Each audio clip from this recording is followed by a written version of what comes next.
Hey everybody, welcome to this episode of 3GIQ. I'm Frank Gao, joined by my co-host Matt Gunlock, and today we have Staff Sergeant Andrew Dow. He's coming to us from Marine Corps Cyberspace Operations Battalion out there in Fort Meade. He is a defensive cyberspace operator, recently competed at National Capital Region Marine Corps Marksmanship competition. It's the first that they are going to do. They're eventually going to move to all the other installations and all the other MEFs. Andrew is also, he's from Stratford, New Hampshire. So we want to bring him on today and talk about his experience at NCR.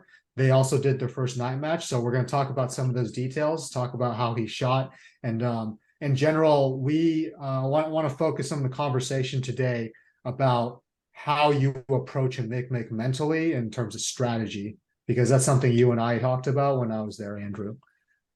So thanks for coming on. Yeah, thanks for having me.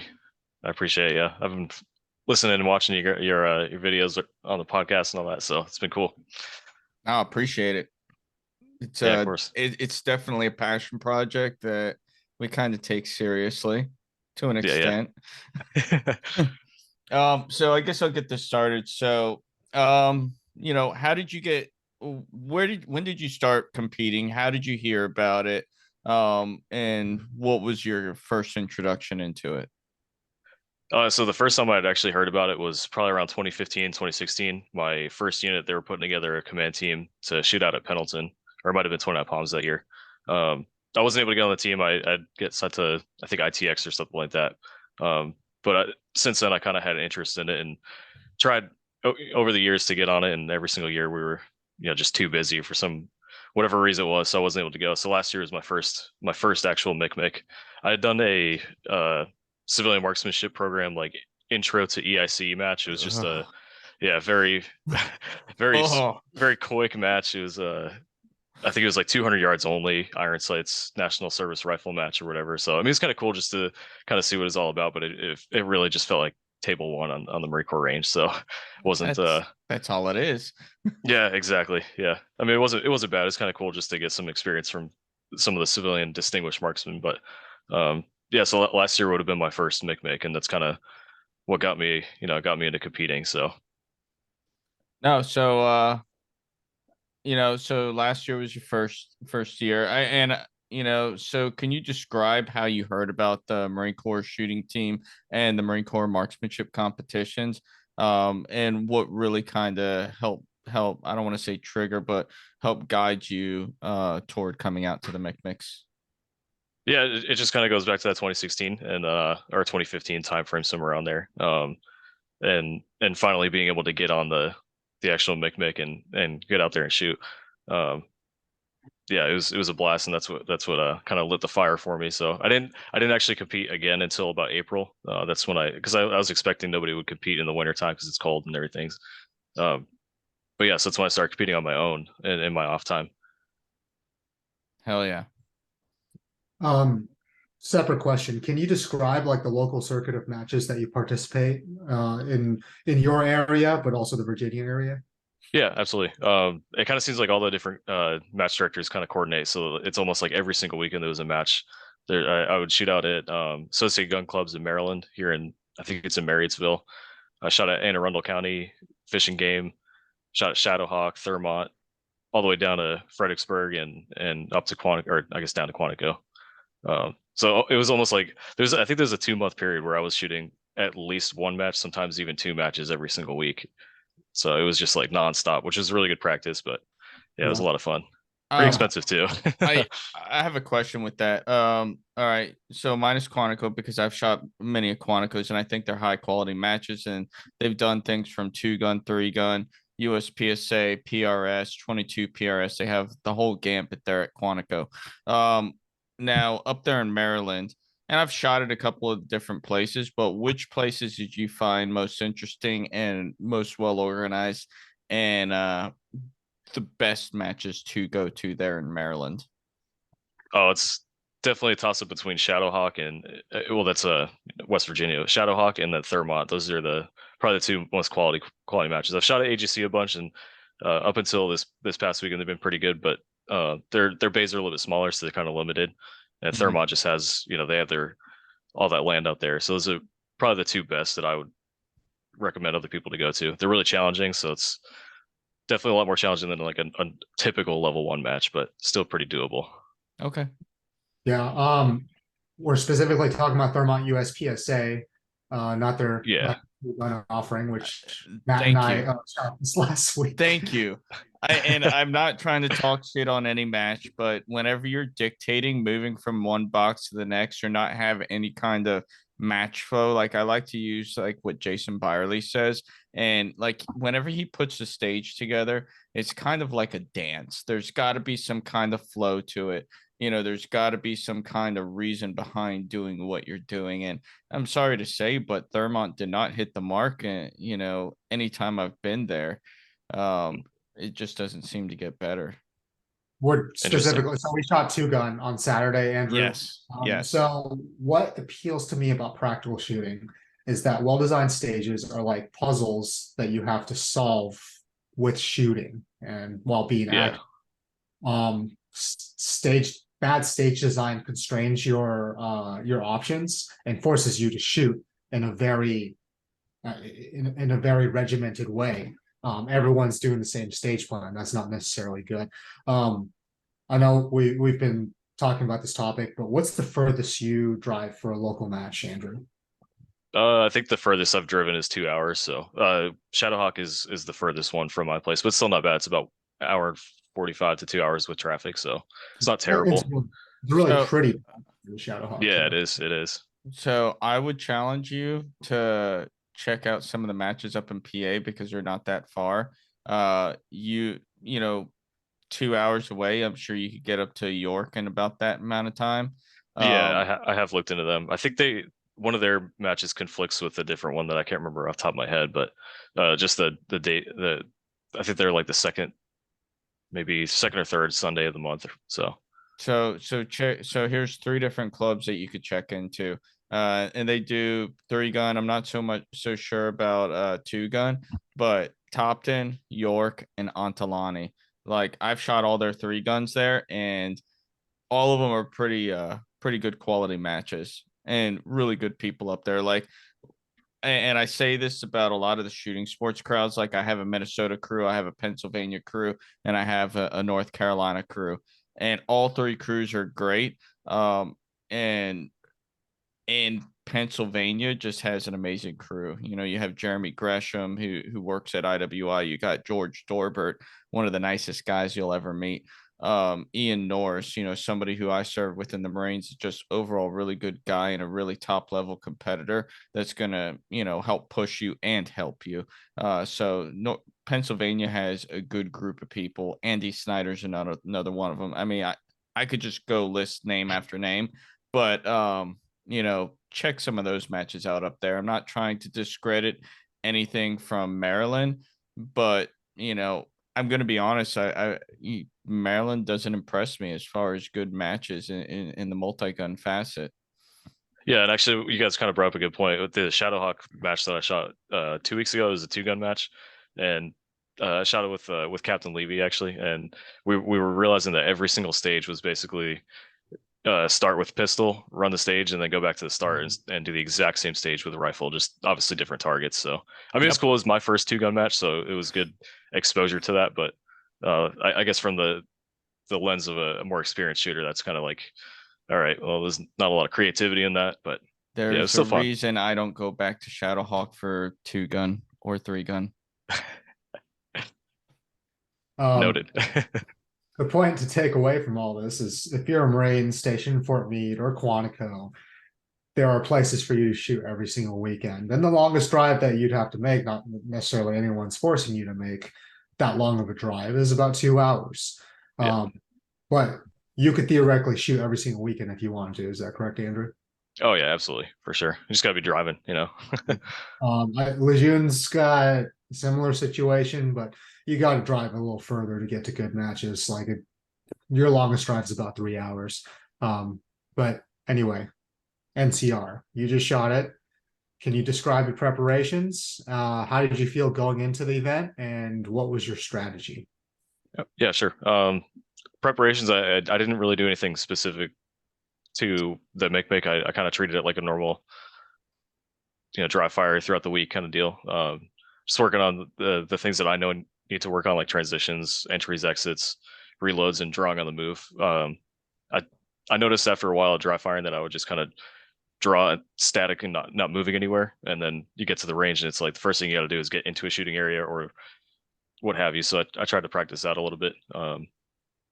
So nothing really specifically different. I felt pretty confident about at least just USPSA because that's primarily what I've been doing for the past 8 months or so. So I felt pretty confident about it. I know my PRS and action rifle is a little new, so I was a little bit less confident about that. But I think the instruction definitely helped out with clearing up some of the issues that I had with it last year. And as far as strategy is concerned, I didn't really adjust it from any typical match that I usually shoot. I just kind of went in there and I was expecting to shoot the same way as I normally do, which ultimately ended up kind of screwing me up a little bit. So Yeah. So you didn't do as well as you wanted to. correct. But I mean, I wasn't necessarily looking for someone in the metal bracket to bring on to talk about NCR. The reason I chose Andrew is because he is at local matches every single weekend. He's consistent. He cares about getting better. And I would say, honestly, given how much time and energy you've been putting into it, you underperformed at NCR. And just looking, and this is a note for any Marine that is looking to shoot a MCMC, and Matt, you've run a lot of these yourselves. If you are looking to get in the metal bracket, if you shoot a clean match, you have a pretty good chance. Would you say that's accurate? Yeah. Would you say, like, they forced you guys to take some pretty hard shots? I think a lot of Marines pushed back. They focused on speed. They sacrificed accuracy. They hit a lot of mics in those shoots, and it is hard to stay in the middle bracket. Another part of that is like the way points work in these matches. There's not a lot of points available, right? There's maybe 4 stages possible out of pistol. So your mistakes are going to hurt a lot more. That's why it's better to shoot a little conservatively. Now, I'd say there's 2 approaches. If you're trying to win the whole thing, like if you're trying to take top gold, you got to keep pace with the shooting team guys. And they're not shooting super conservative. Like they're going to be pretty aggressive. And you got to be up there with them. It just, decreases your margin for error. But in general, metal bracket, shoot clean. So would you say that's accurate looking back on the way you shot NCR and also the way you saw other Marines approach NCR? Oh yeah, absolutely.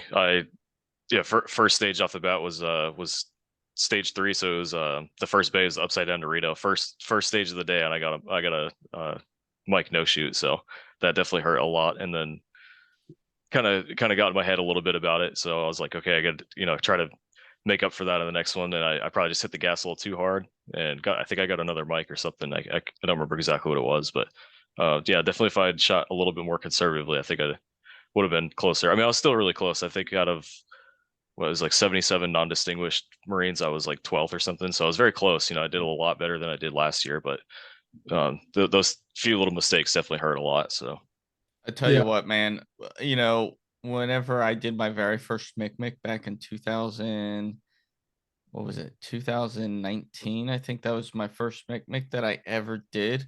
I like all the way up into my last stage. I was for pistol, I was in 8th place. Got to my last stage and I just gripped the gun a little bit differently than what I did. And I didn't, during the whole stage, I didn't realize what I was doing wrong, but I basically sent my pistol into bolt action mode, locking the slide to the rear every single shot. And it just completely ruined my game. So it's like, one little change can throw you off, can throw you out of the metal bracket. And instead of finishing 8th place overall, I finished 29th. And it's gut wrenching, yeah. But I mean, you learn from those little things in order to kind of apply it for the next time round. And ultimately, it makes you better. Yeah, absolutely. Yeah, you shouldn't shoot scared, but just understand how rough it is to incur penalties in such a it's such a small match format. I watched Sam Nelson ping 1 no shoot at MCMC East back in 2021. And as soon as I saw that, I was like, I think he just took himself out of the medal bracket. It's it's better. It's better to be careful. Give yourself a fighting chance. How would you compare?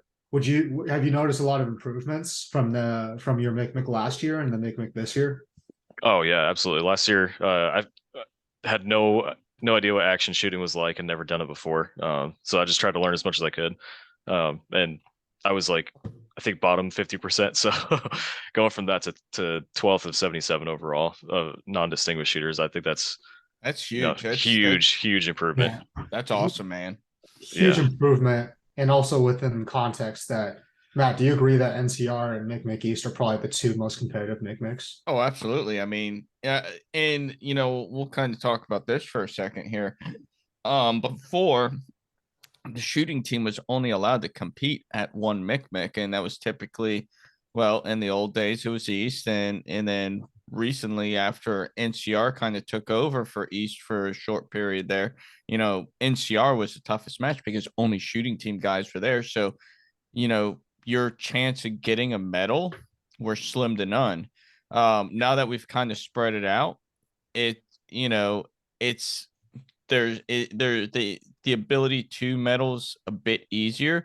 But I mean, geez, the quality of people that you have competing at NCR, it's unreal. I mean, because you have Quantico Shooting Club there that Major Tim Hitchcock puts on, and people are just constantly getting better and better and better because they're going out and shooting more and more and more, which is kind of what we want to see.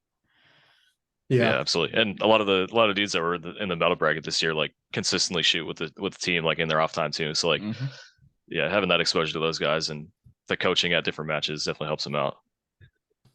And the medalists from NCR and East, they usually comprise the medal bracket up at championships too. Like they just, they're also not dealing with jet lag and a bunch of other stuff, but it's also like those just tend to be the most competitive Micks. So the fact that you barely missed the medaling bracket in a very competitive Mick, like you're still a good shooter, Andrew. Appreciate it. Go back and you got to fine tune some of those things. Yeah, I wish I talked to you before you shot that match, man. Yeah, it's all good. It's all good. We learn, right? And you still went out and enjoyed yourself, and you brought your Marines out, which is what matters. Is there anything that you would have changed about the way you approached your practice days? Yeah, I think I just would have taken it like take it a notch back, kind of be a little bit more cautious about it. There were a few stages where I thought I was like not quite game in the game, but being like more clever in my stage design. And after talking with Ariano, like he explained it pretty well. For his stage specifically, there was I don't know, I'm sure you remember the I think Sat Bay 4.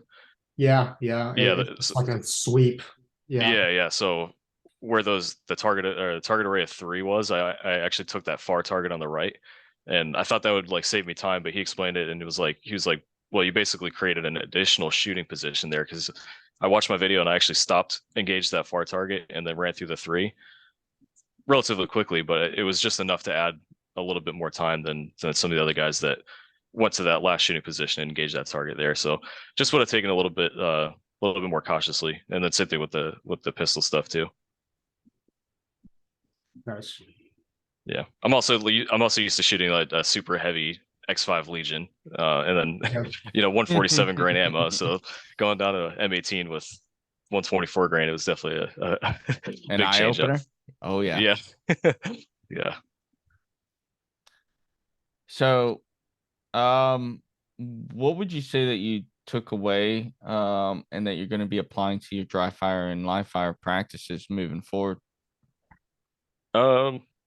I think probably just changing up a little bit of the way that I dry fire, and having a little bit more of a regimented approach instead of just like, oh, I'm gonna do reloads for 5 minutes.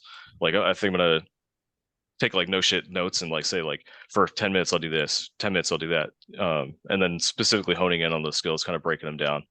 I was doing that a little bit on the sidelines, and it was helping out, getting the gun out quicker, sights on target, all that kind of stuff. So. Now, do you have any dry fire books or targets at your house? I don't yet. I found it actually. Cardenas showed me a pretty sweet video that you just throw up on the computer and it does the whole standby beep and all that kind of stuff. So I've been using that pretty often. Is that what you guys were all doing in the downrange club? Like after Yeah. had gone home?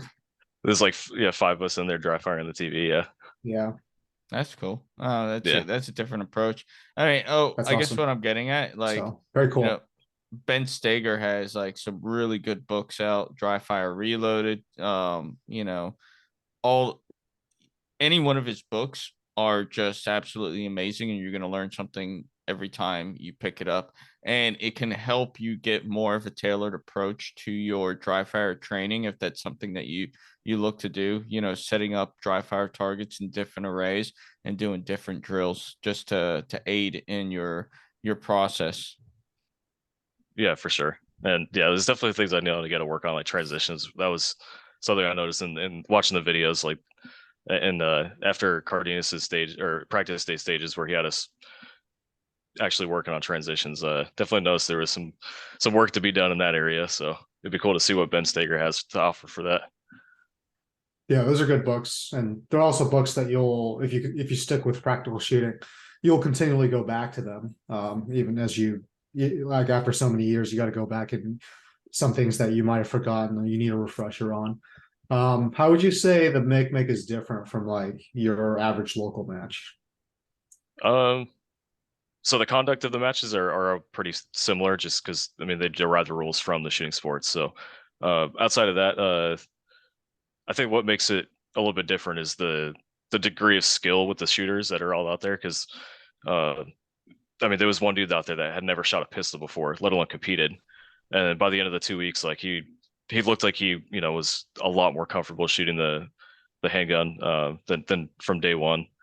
I guess the biggest difference is we're allowed to dry fire on the sidelines. Typical USPA match can't do that outside of a safe area.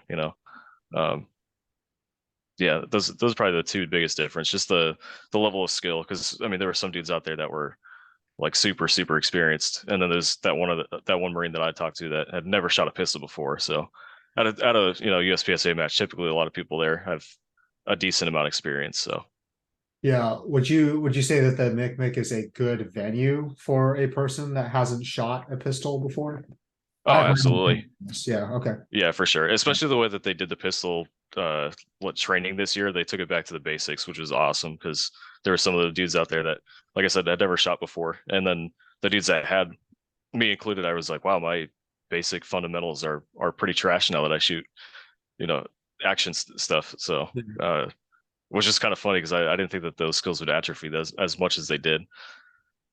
Yeah, sometimes you end up doing things that end up glossing over the fundamentals. So, for example, very simple thing I was doing that I figured out when I went to Ben Steger's class was that I was dry firing every single trigger press with my CZ shadow and double action. And what that was doing was forcing me to overcompensate with my trigger finger, and I was jerking. I was seeing a little downwards dot movement that I was then having to wait for to stabilize but take my follow-on shots. It was making me slower because I was just adding time to compensate for mechanical inefficiency. But he found that like right away. So it's good to go back to Ben Steger's like literature or any other dry fire book, like Steve Anderson and a few others do dry fire books too. But also take a class once in a while, because an instructor, someone who's like watched shooters for a long time, and like the Marine Corps shooting team, those guys, like they're very well versed in watching shooters and diagnosing issues. Cardi once in a while will come up to me and just point out something. It's like, hey, you're doing this, you're staring at the dot. I'm like, yeah, I mean, you're right. So it's very helpful that way. So Yeah, absolutely. yeah. So let's we kind of already talked about you being up at Fort Meade and everything, and we know what traffic in the DC area is like. It's miserable. I'm quickly learning what 66 is like compared to 95, and they both suck. So speaking to traffic, commuting, all that kind of stuff, did you commute to Quantico every day from Fort Meade, or did you guys stay down there at the barracks? Yeah, we stayed at the barracks. There were a few nights where I went home just to just be away from people, I guess, get some of my privacy back. But it was, every couple days. It wasn't every day. I was not trying to make an hour and a half drive. every morning and then a 3-hour drive home. So yeah. I gotta ask, how many guys did you have from Fort Meade there at the Mech? So on the command sponsor team, we had 6 total. And then one of the Marines from my section was with me. So we just carpooled the days that I'd come back. Okay, I think all the other guys stayed in the barracks down there, Upshire. So nice. yeah. Yeah, but it makes sense. If you're gonna go be down there for 2 weeks, then might as well commit to it. There's no point in commuting back and forth. Yeah, no. I just remember to follow on not a question but a comment. I asked you whether or not you thought that the Mick was a good venue for a beginner. I think there's a pervasive sentiment that competition means that you've already got your shit figured out and you're just going to like try to stomp everybody. That's not the case. There's a lot of things that new shooters can learn from the MCMC. And in fact, I think it's good that new shooters go to the MCMC. Like half of it, I honestly like the competition is a bit of the cherry on the top. If you medal, you medal, but most of it is the instruction and the lessons that you learn from those instructors. Yeah, Just absolutely. putting that out there because like, I'll tell Marines about competition and they'll be like, "Oh, I'm not ready for that." I'm like, "You're not. It's going to be the fastest way for you to learn." Yeah, exactly. And I've tried to get so many people into it, and they're like, "Oh, I'm not good enough. I haven't taken enough classes. I don't think I'll do well." Those are like the 3, biggest things. But I mean, I went to the MCMC last year without ever having competed. I was always shooting indoor ranges, and you really can't get anything close to that in an indoor range. So No. yeah, it's the perfect venue for people to get into competition shooting, and I think that's probably one of the biggest driving forces for the purpose of the MCMC is to get people out there shooting and get them introduced to the world of competitive shooting. So Yeah, man. Couldn't agree more. I want to talk about the night match. So this MCMC was the first iteration of a night match in the middle of a Marine Corps marksmanship competition. Can you describe the format of that match, the equipment that you were given, and then just talk about how it went? yeah, absolutely. It was a lot of fun. It was it kind of reminded me of like the tables, whatever night tables you do like annually. I can't remember. Yes, yeah, 336. Kind of reminded me of that. At first when they mentioned night match, I thought it was going to be like basically like a regular, multi-gun stage, but at night. And I was like, oh, it's gonna be it's gonna be interesting for all those guys that have never shot a competition, let alone shoot it under nods. Yeah, they gave us PEC 15s and NVGs for the night. Gave us a class on how to get everything set up, get everything zeroed. Actually, Germanello was out there. He gave a really cool primer about parallel zeroing and parallel zero. Yeah, parallel zero and converging zeros. Yeah, converging. Yeah, for the laser. Yeah. yeah. So he kind of broke that down, which is kind of neat because I mean they in MCT and every year when you do 336, they just kind of like Yeah. slap it on. They're like, all right, go shoot, and then that's about it. But this was a little bit more a little bit more technical. And then so they give a class on how to set everything up, make sure everything worked for you. And then they ran through the stages, showed us what targets we'd be shooting at, distances, the target order, I believe, too. And then we started shooting, and it was a lot of fun. It was a lot better than the typical night matches that we do, or night shooting that we do. So they did that on the Saturday in between the weeks, like right after instruction before you guys went into competition. It was the same Saturday you guys did ARQ, right? It was, yeah. And it actually wasn't even that late of a night. I thought we were going to get out of there like 2 o'clock in the morning, but I think we were out by probably like 10 o'clock or something. So it was pretty nice. It wasn't Well, bad. it also helps that it's getting dark later. Like Yeah, true. the last thing you want to do is run it during the summer. Exactly. Waiting for darkness forever, but in the winter, you're a little cold, but you're gonna get it done faster. So cool. Yeah, it sounds like it was fun. Yeah, it was a good time. Yep. So, are you going to be up there at Fort Meade for much longer? No, I'm PCSing down in January. I'll be going down to Fort Gordon, Augusta, Georgia. Be an MOS instructor down there. So I'll be leaving in January. Okay. Sometime probably middle of the month. So I don't know exactly where Augusta, Georgia is compared to like Atlanta and places like that, but I know Georgia has a really good crew of competitive shooters and, good matches down there, specifically around the Atlanta area. So I would start looking into those areas. East Alabama Gun Club is another place. There's just a load of pretty decent matches, multi-gun, USPSA, good crowds there. One of my guys on the double star shooting team, he lives down in that area. Good people, good crowd, good matches. So have you started looking at matches down in that area to attend? Yeah, I checked out practice score, and there seems to be quite a bit. It looks like the drives are going to be a little bit longer in some cases, but it should be pretty good. There's some pretty close to Augusta. There's some over in Augusta's like right on the South Carolina border, so there's some in South Carolina that'll be able to go to. I think all the way down to like Savannah, somewhere around there. Okay. So it definitely looks like a pretty decent amount. And I was talking to Raider too, and because he was out in Fort Benning, I think he said he was Fort Benning. He said there's a lot of good stuff out there too. So we'll potentially make the drive out there and see what they got. I think that's like about 4 hours though, so we'll see. Yeah. So I got two very good friends. One lives in the Atlanta area thereabouts, and the other one lives in like near Savannah. Both are three gunners. I don't know if you want to get into three gun and all that kind of stuff, but top quality people, you'll have a good time. Jeremy Swafford, he's a chef and he's a three gunner. So, Nice. He'll feed you well. And then James Oliver, like big, solid dude, freaking been in the three gun game, probably 10, 12 years or so. Been a long time he's been in the game. So, good people to kind of help guide you. Awesome. Yeah, I'll definitely be keeping an eye out for him. Is Swafford the architect of the bologna sandwich? Yes, the fried bologna sandwich with the egg. Yes. Okay. I've heard nothing but legends. Yes. That's funny. Yeah. Cool, man. Hey, we appreciate your time, Andrew, to coming on and talking about the first MCMC for this upcoming season.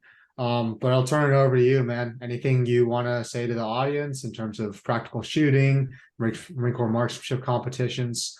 Floor is yours.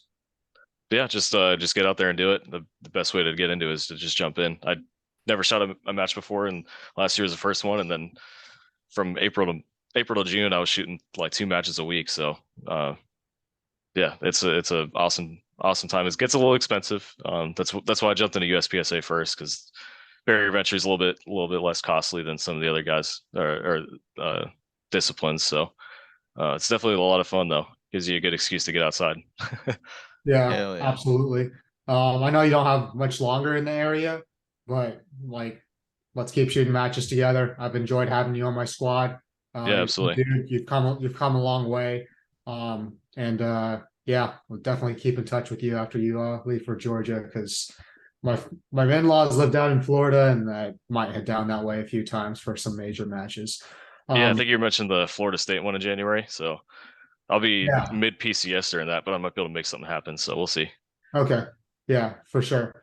Yeah, for our audience, let us know how we're doing, and appreciate you listening to this episode. Thanks all.